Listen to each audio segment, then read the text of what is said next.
En este video vamos a hablar acerca de las etapas del desarrollo humano, las cuales son desde la niñez hasta la adultez. Estas empiezan desde la niñez, adolescencia, pubertad, adultez y vejez. A partir de ahí, la niñez se considera que abarca desde el nacimiento hasta aproximadamente los 10 años de edad. Posteriormente a ello, durante esa etapa es cuando comprendemos el significado de muchos conceptos nuevos, como el poder tener conciencia, el poder caminar, el poder hablar y el poder aprender a leer, sumar y muchas otras cosas que vamos adquiriendo de conocimiento en conforme vamos creciendo en esta etapa de niñez. Lo que más nos marca durante esta etapa es que nos aprendemos a relacionar con las demás personas. Esto nos ayuda en el sentido en el que podemos generar un ámbito en donde podemos empezar a compartir palabras y conforme vamos creciendo, esto repercute de una manera positiva, ya que podemos así ir adquiriendo el cómo aprendemos a leer y a escribir, ya que esto influye a partir del cambio que tenemos en cuanto nos relacionamos con las demás personas. Durante la infancia, el cuerpo humano empieza a crecer, ya que durante esta etapa se forman millones de células en nuestro cuerpo.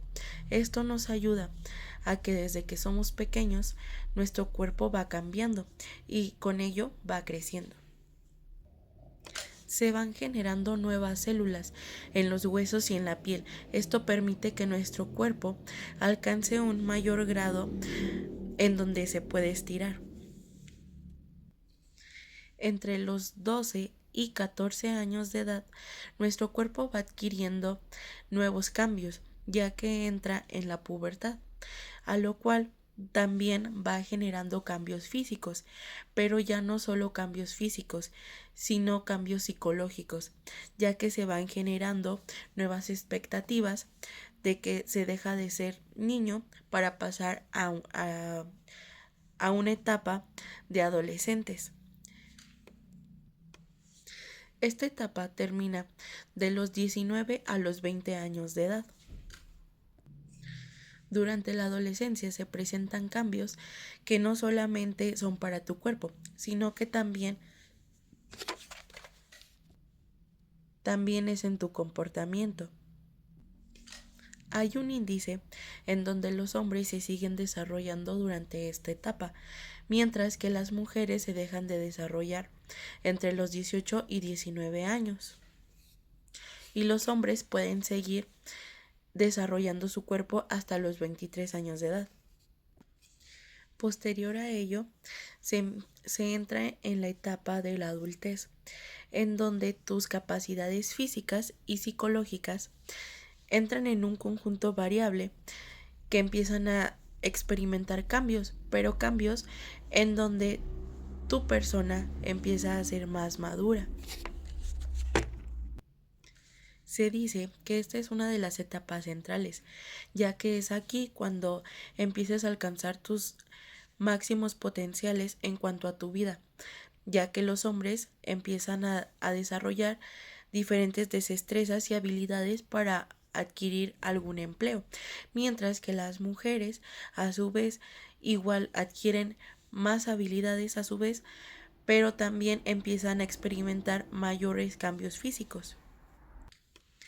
Y por último se entra en la etapa de la vejez, que es cuando las personas empiezan a tener igual cambios en su sistema, ya que deja de funcionar a como funcionaba antes.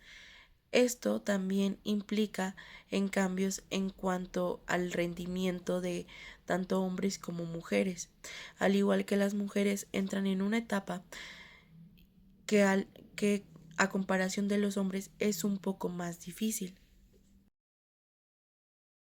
Hablaremos de por qué estudiar el desarrollo del niño. Principalmente el estudio del niño se realiza ya que cada cultura o cada persona tiene un concepto diferente de cómo el niño se desarrolla.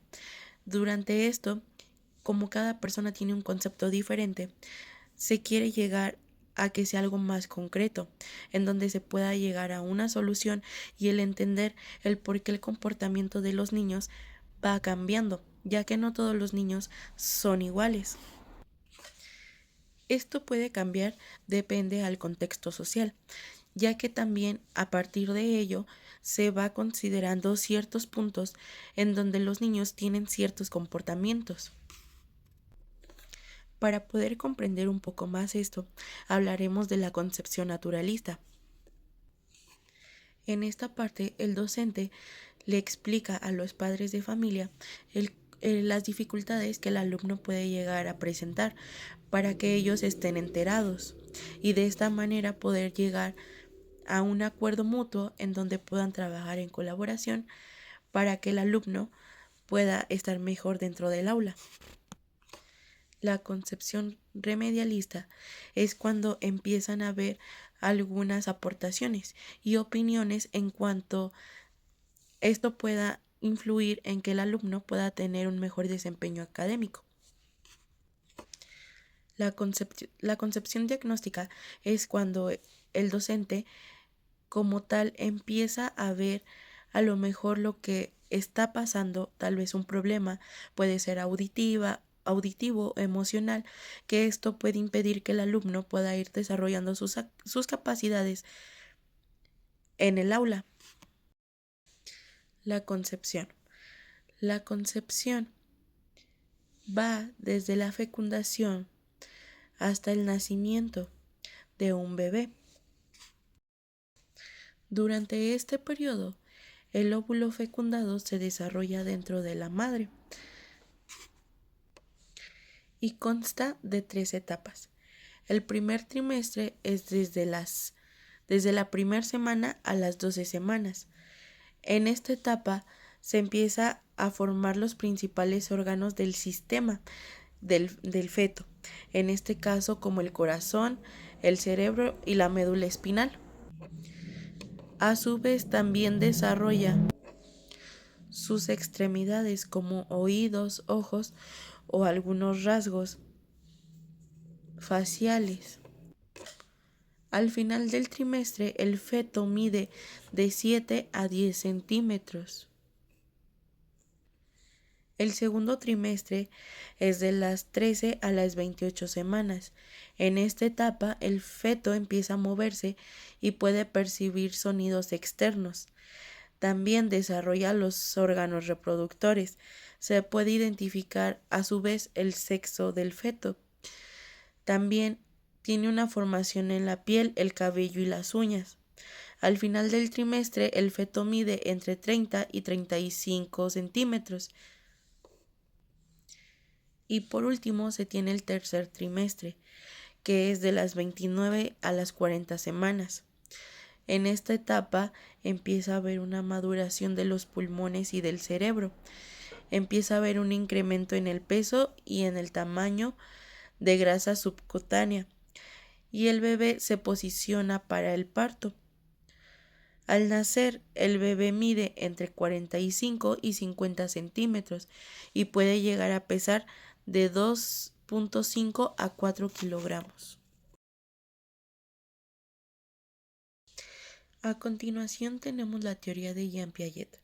Jean Piaget fue un psicólogo suizo, reconocido por su teoría del desarrollo cognitivo, que describe cómo los seres humanos adquieren, construyen y usan el conocimiento a lo largo de su vida. Los principales conceptos de su teoría son esquemas, asimilación, acomodación y el equilibrio. Al igual, consta con 4 etapas del desarrollo cognitivo. La primera etapa es la etapa sensoromotora, que es desde los 0 a los 2 años de edad. En esta etapa, los niños adquieren conocimiento a través de la interacción directa con su entorno, mediante los sentidos y el movimiento, al igual que el desarrollo del concepto de permanencia del objeto. Ellos entienden que los objetos siguen existiendo aunque no se vean. Por otra parte, tenemos la segunda, que es la etapa preoperacional, que es desde los 2 hasta los 7 años. En esta etapa se ve el uso del lenguaje y de representaciones simbólicas para describir al mundo, al igual que el pensamiento egocéntrico. Esto se refiere a la dificultad para ver las cosas desde la perspectiva de los demás. Tenemos la etapa de operaciones concretas, que es de los 7 a los 11 años. En esta etapa, los niños desarrollan la capacidad de pensar lógicamente sobre objetos y eventos concretos. Al igual tienen comprensión de conceptos como la conservación, la cantidad de una sustancia que no cambia aunque su forma lo haga. Y por último tenemos la cuarta etapa, que es la etapa de operaciones formales.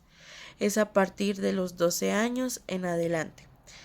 En ella tienen la capacidad para pensar de manera abstracta, lógica y sistemática, al igual que tienen un desarrollo del pensamiento hipotético.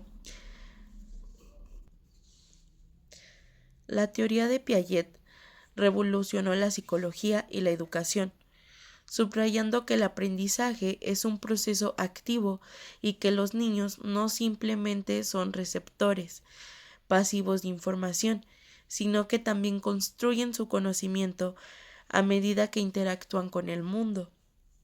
Su trabajo ha influido profundamente en el diseño de métodos educativos que han contribuido para la educación actual.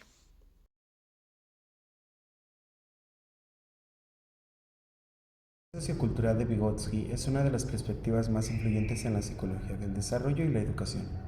Esta teoría enfatiza en el papel fundamental que tiene la cultura, el lenguaje y las interacciones sociales en el desarrollo cognitivo de las personas. Vamos a mencionar unas de las principales conceptos que destaca Vygotsky. La primera es el desarrollo la zona del desarrollo proximal, que es el concepto más conocido de Vygotsky, que define la distancia entre lo que una persona puede hacer por sí misma y lo que una persona necesita para ayuda. Un ejemplo, un niño no puede resolver un problema matemático solo, pero sí tiene la orientación del maestro, ahí se le podría conocer como el andamiaje.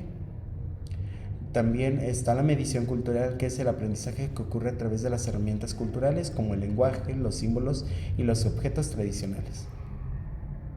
El lenguaje como herramienta del pensamiento. Vygotsky menciona que destacó que el lenguaje es clave para el desarrollo cognitivo. Habla de 3 lenguajes: el lenguaje egocéntrico, el lenguaje social y el lenguaje y habla privada. Es de lo que habla Vygotsky. Otras son las implicaciones educativas, que es la enseñanza, que debe ser interactiva y colaborativa, que los maestros y compañeros deben actuar como mediadores del aprendizaje, y que el juego es una de las actividades culturales que tienen el papel central en el aprendizaje, específicamente en la infancia. La siguiente lectura es la neurofisiología. Nos menciona que es una rama fundamental para la fisiología, ya que ésta estudia el funcionamiento del sistema nervioso central. Abarca desde el nivel molecular hasta el nivel celular. En esto menciona las redes neuronales y complejas. Se centra en comprender cómo las neuronas, las estructuras del nervioso la generan y transmiten la información para regular funciones del cuerpo y así permitir interacciones con el entorno. Menciona que el sistema nervioso central está compuesto por el cerebro y la médula espinal, y también existe el sistema nervioso periférico, que incluye los nervios y los ganglios fuera del sistema nervioso central. El sistema nervioso periférico se divide en sistema somático y autónomo, sináptico y parasináptico. Menciona también de la neurona, que es una célula básica para el sistema nervioso central. Su estructura son las dendritas, el cuerpo celular, mejor conocido como soma. Menciona también del axón y de la terminal sináptica. De unos conceptos clave de la neurofisiología es la potencia de la membrana, el potencial de acción, la despolarización, la reapolarización y la hiperpolarización. También menciona de la sinapsis, que existe la sinapsis eléctrica y la química, los neurotransmisores, La plasticidad neuronal. La siguiente lectura es la neurociencia del aprendizaje. Esta es una disciplina que junto con la neurofisiología estudia el proceso de cómo almacena y recupera información el cerebro. Combina conocimientos de la psicología, la educación y otras ciencias que estudian los procesos cerebrales. Los principales fundamentos de la neurociencia del aprendizaje son la plasticidad neuronal, que es la capacidad del cerebro para reorganizarse y formar nuevas conexiones. Existen dos, que es la plasticidad estructural y la plasticidad funcional. La siguiente es memoria del aprendizaje, que es memoria a corto plazo y a largo plazo. La de corto plazo es la que dura solo unos segundos o minutos, y la de largo plazo es la que tiene información medianamente en procesos de hipocampo. También esta regula las emociones y el aprendizaje. Emociones procesadas principalmente en el sistema límbico, como la amígdala, y experiencias emocionalmente relativas y significantes en tendencia de ser grabadas por el cerebro. La atención y el aprendizaje. El aprendizaje depende de la atención sostenida, la corteza prefrontal, los sistemas la corteza prefrontal y los sistemas dipomagnéticos del cerebro, que juegan un papel importante en la regulación de la atención. También existen las neuronas espejo. Estas neuronas se activan tanto en la realizar de una acción como al observar a otros hacerla. Algunos factores de los que influyen en el aprendizaje según la neurociencia son el sueño, la práctica, la importancia de los descansos, el ejercicio físico. Bien, el siguiente tema son las funciones. La siguiente lectura son las funciones ejecutivas, que menciona que son un conjunto de habilidades cognitivas fundamentales para planificar, organizar, tomar decisiones, resolver problemas, controlar impulsos y regular emociones. Estas habilidades se desarrollan principalmente en la corteza prefrontal, que son esenciales para el éxito académico, social y personal. Las principales áreas de funciones ejecutivas y su definición son: la memoria de trabajo.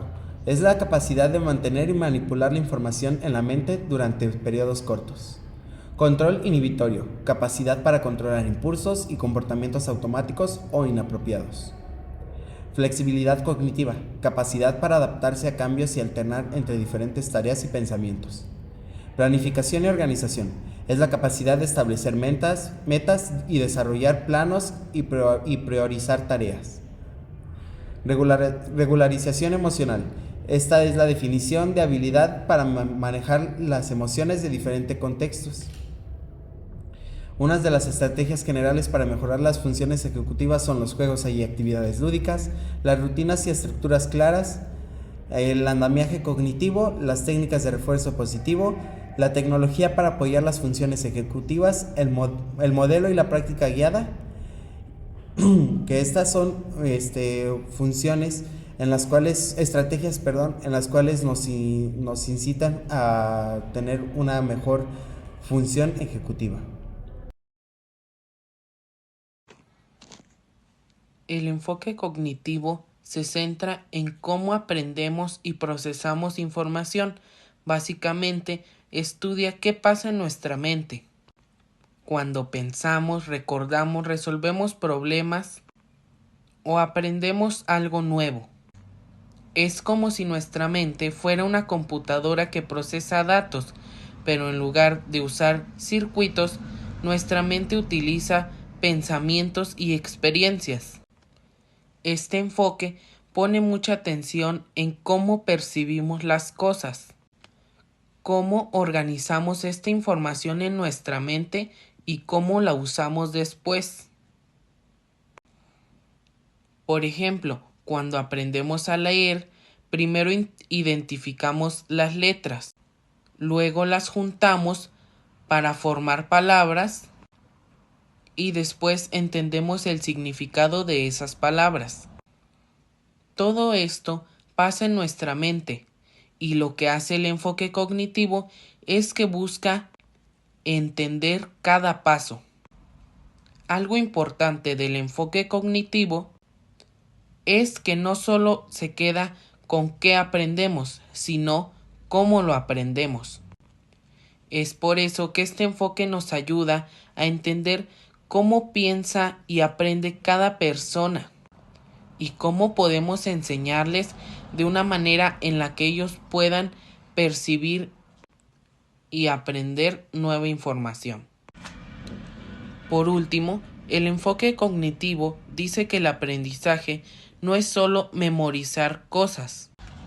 Aprendemos mejor cuando relacionamos información nueva con algo que ya sabemos, como cuando asociamos un nuevo tema con algo de la vida diaria. El procesamiento de la información es como un sistema que sigue pasos para aprender algo. Es como compararlo con cómo funciona una computadora, donde los estímulos entran como datos y nuestra mente los interpreta, organiza y guarda. Básicamente nuestro cerebro tiene diferentes etapas para guardar esta información. Primero, los registros sensoriales. Es aquí donde la información pasa por nuestros sentidos, como los ojos, el tacto, el olfato y la vista. Esto dura un momento muy breve, unos milisegundos. Si no le prestamos atención o no la interpretamos, esta información se pierde. Segundo, memoria a corto plazo. Una vez que entendemos lo que percibimos, pasa la información a esta memoria. Es el lugar donde trabajamos conscientemente con la información. Por ejemplo, cuando alguien nos da un número de teléfono, lo repetimos en nuestra mente para no olvidarlo mientras lo estamos anotando. Tercero, memoria a largo plazo. Si organizamos o trabajamos mucho con esta información, puede llegar a guardarse aquí. Esta memoria tiene una gran capacidad y conserva la información por mucho tiempo, incluso de forma indefinida. Algo muy interesante que menciona es que a medida que los niños crecen, su cerebro mejora, como si actualizaran el hardware de una computadora, siendo más rápido y con mayor capacidad de procesar nueva información y adquirirla en su memoria. Por último, la atención juega un papel muy importante.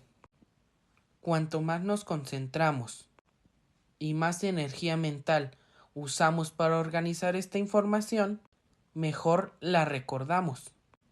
Por ejemplo, si leemos algo rápido, probablemente lo olvidemos muy pronto.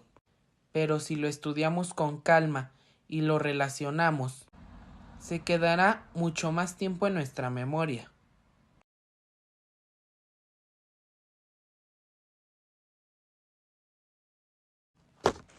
El aprendizaje significativo es cuando logramos aprender y relacionar nueva información con lo que ya sabemos. No se trata de memorizar las cosas, sino que de lo que aprendamos tenga sentido para usarlo en nuestra vida diaria. El teórico David Ausubel dice que para que el aprendizaje sea significativo, hay que ayudar a los estudiantes a conectar sus ideas nuevas con los aprendizajes previos. Por ejemplo, si vamos a enseñar algo sobre el ciclo del agua, primero es importante preguntarles qué saben sobre los ríos o la lluvia, y a partir de esos conocimientos previos podemos introducir conceptos nuevos. Ausubel también habla de algo muy importante, la organización del contenido. Él sugiere que los maestros deben de presentar las principales ideas de una forma más clara y estructurada, para que los alumnos puedan entender mejor. Además, recomienda usar ejemplos y estrategias que faciliten su conexión, con mapas conceptuales, resúmenes y actividades prácticas. Lo que más me llamó la atención es que el aprendizaje significativo no solo ayuda a entender mejor, sino que hace que la información se quede en la memoria a largo plazo. Esto es muy diferente como memorizar algo para el examen y después olvidarlo. En resumen, el aprendizaje significativo nos invita a enseñar de forma que los alumnos encuentren un propósito en lo que aprenden y lo conecten con su vida diaria, ya que esto es algo clave para un mejoramiento en el aprendizaje.